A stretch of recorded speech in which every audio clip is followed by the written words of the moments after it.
La désinformation nous touche tous et toutes, quel que soit notre degré de formation ou notre génération.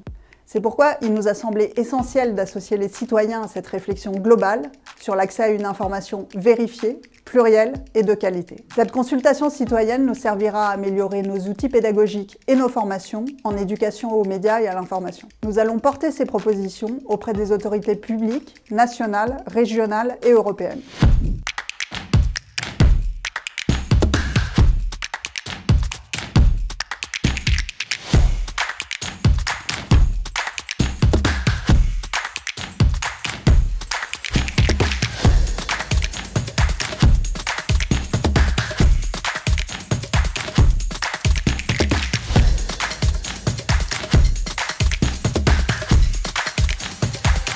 La consultation que nous avons menée fait ressortir que l'éducation aux médias et à l'information est une priorité pour nos concitoyens. Elle l'est au travers de 3 items principaux.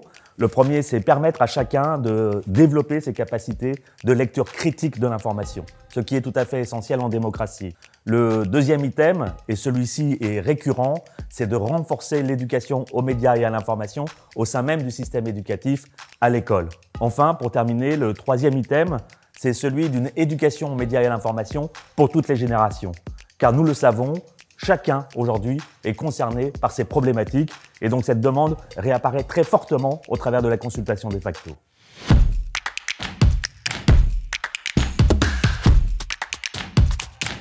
Il est un fait que les algorithmes filtrent automatiquement les informations qu'on n'aime pas ou celles avec lesquelles on pourrait ne pas être en accord et cela crée nécessairement des biais. Il est important de pouvoir garantir aussi une autonomie des utilisateurs en ce qui concerne ces systèmes algorithmiques de recommandation, notamment que les utilisateurs puissent avoir plus d'informations, mais aussi qu'ils puissent avoir accès au paramétrage pour justement venir les modifier ou supprimer éventuellement le profilage.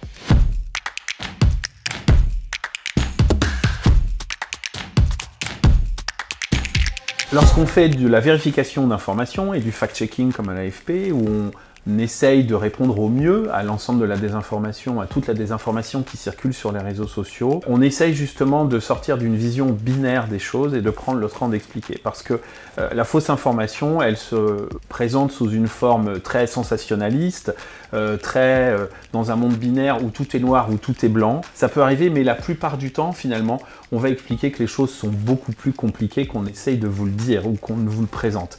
Le plus gros défi aujourd'hui pour nous, c'est vraiment de retrouver le fil d'une confiance qui s'est un peu perdue entre les médias et les citoyens. Et pour ça, effectivement, il faut en revenir à la base du métier du journalisme. C'est vraiment se baser sur des sources multiples, des sources expertes, et douter de tout. Et finalement, le doute, c'est ce qu'il y a effectivement de plus sain pour un journaliste. L'intelligence artificielle, à elle seule, évidemment, n'est à ce stade aucunement capable de détecter la fausse information toute seule. Il faut un œil humain et il faut un œil de journaliste pour exercer ce travail.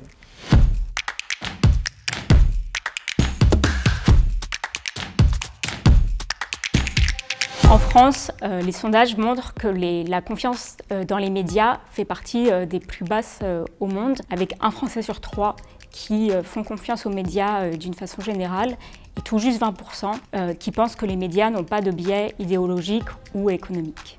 Il faut des sanctions systématiques contre les médias qui publient de la désinformation flagrante à caractère discriminatoire ou haineux. Je pense qu'il faut éduquer et sensibiliser le jeune public à la désinformation, aux dangers causés par cette désinformation et leur apprendre à faire le tri entre les sources.